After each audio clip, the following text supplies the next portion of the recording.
یہ جی اس طرح دیکھیں، یہ سرسوں جو ہے نا اب اس میں جا رہی ہے اندر.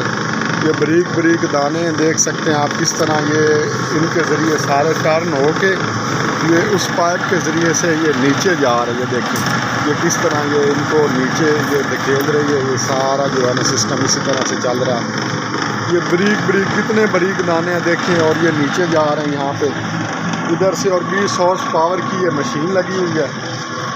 اتنی بڑی مشین ہے، دگج مشین ہے جو اس کو چلا رہی ہے. یہ اسی کا کام ہے. یہ اس کا بورڈ ساتھ میں اٹیچ ہے. یہ دیکھیں 300-350 وولٹ اس کو دیے جا رہے ہیں. 350 وولٹ تقریباً یہ لے رہی ہے. یہ دیکھ سکتے ہیں آپ، ایک کلیئر نہیں آ رہا تھوڑا سا. 300-350 وولٹ بس آ رہے ہیں. اور یہ اس طریقے سے یہ جو ہے نا سارا پروسیجر چل رہا ہے.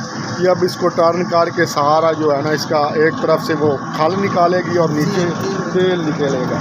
یہ دیکھیں اتنی ماترا میں تیل نکل چکا ہے تقریباً 20 کلو سے. یہ دیکھ سکتے ہیں آپ، یہ تیل جا رہا ہے کتنا صاف ستھرا. یہ دیکھیں کتنا صاف ستھرا یہ تیل نکل رہا ہے ایک طرف سے بالکل کلیئر. یہ نیچے بالٹی فل ہو رہی ہے اس آئل سے. آہستہ آہستہ اس میں آئل جمع ہو رہا ہے. یہ ایک طرف سے آہستہ آہستہ یہ کھال نکل رہی ہے. تو کھال دیکھتے ہیں ہم کتنی جو ہے نا اس میں کس طرح سے نکلتی ہے. یہ دیکھیں یہ تقریباً اس طرح سے یہ دیکھیں یہ کھال آ گئی.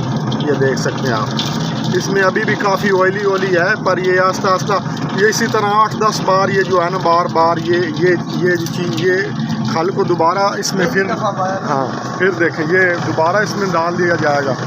اور پھر اسی طرح سے تقریباً 8-10 دفعہ یہ پروسیجر کمپلیٹ ہوگا. اور اس کے بعد جو ہے نا ایک طرف سے آپ کا صاف ستھرا شفاف آئل، جسے ہم سرسوں کچی گھانی سرسوں کا تیل یا بنولا آئل بھی نکل سکتا ہے. اس میں مختلف نوع اقسام کے آئل اس سے نکل سکتے ہیں. ایک طرف سے ہمارا یہ جانوروں کے چارے کے طور پہ بھی اسے استعمال کرتے ہیں کھال کو. یہ جانور بڑے شوق سے کھاتے ہیں اس چیز کی کھال. اور دوسری طرف ہمارا جو تیل وہ ریڈی ہو جائے گا جو ہم کھانے میں استعمال کر سکتے ہیں. مختلف پروسیجر میں لایا جا سکتا ہے. آج کل جو ہے نا زیادہ تر یہ کھانے میں کافی استعمال ہوتا ہے یہ آئل، تاکہ اس سے بیماری نہیں لگتی. ایک تو یہ جمتا نہیں ہے. جو بھی آپ اس میں سالن بنائیں گے وہ بہت اچھا رہے گا، اس کا ٹیسٹ اچھا ہوگا. اور مزے کی بات یہ آپ اسے فریزر میں بھی رکھ دیں گے نا، جو یہ سرسوں کے تیل سے بنا ہوگا کھانا وہ جمے گا نہیں. ویسے بھی کھا سکتے ہیں. ہر طریقے سے اسے آپ جو ہے نا کھا سکتے ہیں. گرم کرنے کی ضرورت نہیں پڑے گی. جب آپ کھانا رکھیں گے جہاں پہ رکھیں گے وہیں پہ سیف ہوگا. گرم کرنے کی ضرورت ہے گھی بالکل ٹھنڈی گرم جگہ پہ رکھیں، اس کا وہی سیم ٹیسٹ ہوگا اور سیم اسی طرح یہ رہے گا.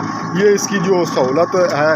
تو یہ گائز جو ہے نا ساری مشین ہے. دیکھیں یہ ساری صورتحال ہے. یہ تقریباً یہ بھائی کتنے کی مشین آ جاتی ہے؟ 6 لاکھ. اچھا 6 لاکھ کے راؤنڈ اباؤٹ یہ. اچھا مکمل یہ مشین بھائی جان 6 لاکھ میں آپ کو پڑے گی. اور 6 لاکھ میں آپ جو ہے نا یہ ساری اس سے آئل نکال سکتے ہیں اور اس طرح سارا پروسیجر چلا سکتے ہیں. یہ مشین ہے، بڑی کمال کی مشین ہے. کمال کی انجینئرنگ کی گئی ہے. یہ پاکستان کی ہے، میڈ ان پاکستان ہی ہے. ہاں پاکستان میں بنی ہے. بڑی کمال کی مشین انہوں نے بنا ڈالی. یہ دیکھیں یہ اپنی مدد آپ کے تحت بڑی بہترین مشین بنی ہوئی ہے. اور اس سے ہمیں کافی سہولتیں مل رہی ہیں. یہ علاقے میں نا کافی بھائی یہاں پہ آتے ہیں جو تیل نکلوانے کے لیے بھائی کے پاس آتے ہیں اور یہاں سے تیل نکلواتے ہیں. اور بڑا جو ہے نا بڑے ہی بہترین یہ کام چل رہا ہے ان کا ماشاءاللہ. تو اللہ تعالیٰ جو ہے نا سب کا حامی و ناصر ہو. اس طرح اپنے پیار میں دکھاتے رہیں. ویڈیو کو لائک اور شیئر کرنا نہ بھولیں تاکہ آپ کے دوست بھی ایسی مفید انفارمیشن سے مفید یاب ہو سکیں. تو بہت جلد ملتے ہیں نئی ویڈیو سے. اجازت دیجیے. اللہ حافظ.